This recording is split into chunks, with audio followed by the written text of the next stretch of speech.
नमस्कार, श्रेष्ठ इंस्पायर में आपका स्वागत है। मैं मनोज कुमार। आज हम लोग प्राचीन भारतीय राजनीतिक विचारक के अंतर्गत कौटिल्य के अर्थशास्त्र को जो अधिकरणों में विभाजित किया गया है, उस अधिकरण में जो 15 अधिकरण हैं, उनमें कौन-कौन से विषय दिए गए हैं, उनके बारे में आज हम लोग अध्ययन करेंगे। तो आइए शुरू करते हैं कौटिल्य के अर्थशास्त्र के 15 अधिकरण। कौटिल्य के अर्थशास्त्र में कुल 6000 श्लोक हैं, जबकि मौलिक रूप में या मूल रूप में जो है इसमें 4000 श्लोक थे, जो बाद में जो है 6000 हो गए। इस अर्थशास्त्र का अंग्रेजी में अनुवाद अंग्रेज एक था फ्लीट महोदय, उन्होंने अंग्रेजी में इसका अनुवाद किया है।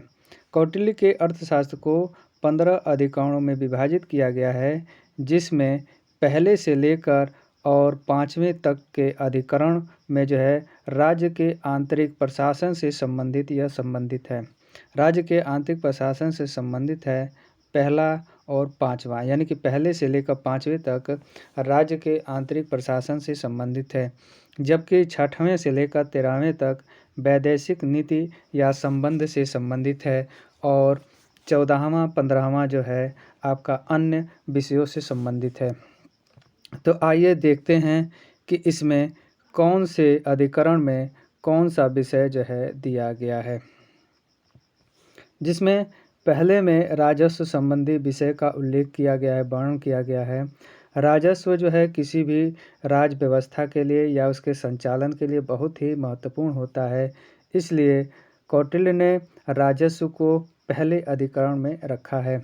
वहीं दूसरे अधिकरण में नागरिक प्रशासन को या नागरिक प्रशासन का वर्णन किया है, जिसमें राज्य का कार्यभार संभालने वाले विभिन्न अध्यक्षों और अधिकारियों का विस्तार से इसमें वर्णन किया गया है कि किस तरीके से उनको शक्ति दी जाए, कौन सी शक्ति नहीं देनी चाहिए, ताकि राज्य का प्रशासन ठीक से चल सके।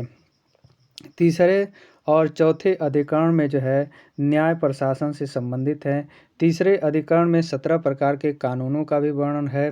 तीसरे अधिकरण में जो न्याय प्रशासन है वह दीवानी मामलों से संबंधित है, क्योंकि जानते हैं कि न्याय में जो है दीवानी और फौजदारी मामले होते हैं, तो इनका अलग अलग अधिकरणों में कौटिल्य ने उल्लेख किया है, वर्णन किया है, जिसमें तीसरे अधिकरण में दीवानी मामले से और चौथे अधिकरण में फौजदारी मामले से संबंधित कानूनों का वर्णन किया गया है।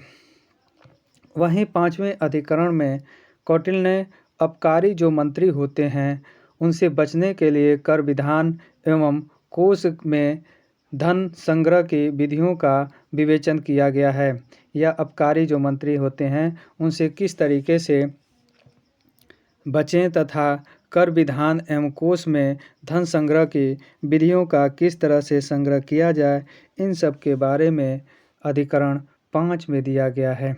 वहीं अधिकरण 6 में सप्तांग सिद्धांत के बारे में वर्णन किया गया है, जो बहुत ही महत्वपूर्ण है। सप्तांग सिद्धांत में राज्य के 7 अंग बताए गए हैं, जिसमें राजा सबसे श्रेष्ठ होता है, उसके बाद से अमात्य या मंत्री, जनपद या क्षेत्र, इसके अलावा राज्य का दुर्ग होता है, किस तरह के दुर्ग होने चाहिए ताकि राज्य की सुरक्षा की जा सके। कोष जो है राज्य का महत्वपूर्ण अंग होता है, क्योंकि बिना कोष के कोई भी राज्य जो है विस्तार नहीं कर सकता। साथ ही सेना या दंड की भी व्यवस्था कौटिल्य कहता है, और मित्र भी राज्य के लिए बहुत ही महत्वपूर्ण होता है। इसके अलावा 7वें अधिकरण में कौटिल्य ने खांड गुण नीति यानी कि षष्ठ गुण नीति जो विदेश नीति से संबंधित है, इसके बारे में जो है वर्णन किया गया, यानी कि विदेश से किस तरह से हमें व्यवहार करना चाहिए, दूसरे राज्य से किस तरह से व्यवहार करना चाहिए, इसके बारे में 6 नीतियों का विधान किया गया है कौटिल्य के द्वारा। जिसमें पहला जो है संधि, यानी कि किस स्थिति में संधि करना चाहिए, यानी कि जब सामने वाला शक्तिशाली हो तो ऐसी स्थिति में संधि कर लेना चाहिए, अगर सामने वाला कमज़ोर हो ऐसी स्थिति में उससे द्वेष रखना चाहिए या उसका विद्रोह करना चाहिए, उससे दुश्मनी रखनी चाहिए। अगर देखा जाए कि हमें राज्य का हित जो है आसन, यानी कि सामान्य स्थिति, न विरोध किया जाए न संधि किया जाए, अगर न युद्ध किया जाए। इन दोनों स्थितियों में अगर आसन सबसे उपयुक्त लगता है या उतना ही राज्य का फायदा होता है तो आसन वाली नीति अपनानी चाहिए। अगर आक्रमण करने से ज़्यादा फायदा होता है तो राज्य को आक्रमण करना चाहिए, राजा को आक्रमण करना चाहिए दूसरे राज्य पे।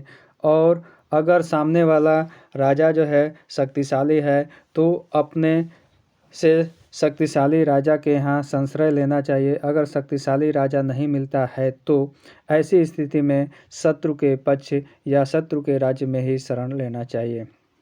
द्विवेदी भाव यानी कि फूट डालने की नीति को जो है अपनाना चाहिए ताकि राज्य का जो है विस्तार किया जा सके।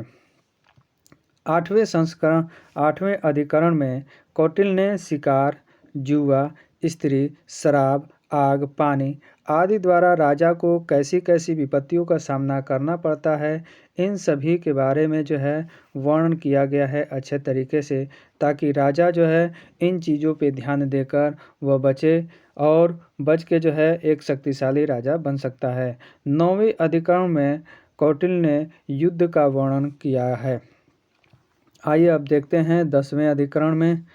10वें अधिकरण में कौटिल्य ने युद्ध विषयक जो सुकून मिलता है उसके बारे में वर्णन किया है।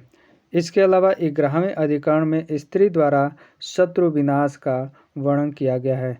प्राचीन काल में स्त्रियों को जो है विभिन्न तरीके से ट्रेन करके शत्रु के खिलाफ जो है तैयार किया जाता था, ताकि उसमें राजा को या उसके राज्य के मंत्री अधिकारियों को मारकर कमज़ोर किया जाए और राज्य पे आक्रमण करके, विरोधी राज्यों पे आक्रमण करके उसे अपने में मिलाया जाए, जिसमें 20 कन्याओं का भी उल्लेख मिलता है। 12वां अधिकरण में शत्रु पर विजय प्राप्त करने की अनेक युक्तियों के बारे में कौटिल्य ने बताया है कि किस तरीके से, किन युक्तियों से जो राज्य है या विजिगुषु राज्य है जो सत्ता पाना चाहता है दूसरे राज्य पे, किन युक्तियों के माध्यम से वह विजय प्राप्त कर सकता है। वहीं 13वें अधिकरण में राजा को कौटिल्य ने बताया है कि राजा को अपने शत्रु के नगर को जीतने के लिए किस प्रकार अपने को सर्वशक्तिशाली घोषित करना चाहिए। इन सभी साधनों का उल्लेख जो है 13वें अधिकरण में कौटिल्य ने किया है। आइए अब देखते हैं 14वें अधिकरण में किसके बारे में उल्लेख किया गया है। 14वें अधिकरण में कौटिल्य ने शत्रुनाश के लिए मंत्रों, विषैली औषधियों का वर्णन किया है कि इनके माध्यम से शत्रु का नाश किया जा सकता है और उसके राज्य को हथियाया जा सकता है। 15वें अधिकरण में अर्थ संबंधी निर्णयों पर पहुंचने के लिए उपयोगी युक्तियों के बारे में वर्णन किया गया है कौटिल्य ने। तो इस तरीके से कौटिल्य ने अपने अर्थशास्त्र के इस 15 अधिकरण में इन्होंने संपूर्ण राज्य व्यवस्था के बारे में कानूनों का या विषयों का जो है वर्णन किया है कि किस तरीके से एक राजा को अपने राज्य के संचालन में इन नियमों कानूनों को जो है लागू करना चाहिए, ताकि उसका राज्य जो है श्रेष्ठ हो सके, शक्तिशाली हो सके और अन्य राज्यों से सुरक्षा प्राप्त कर सके।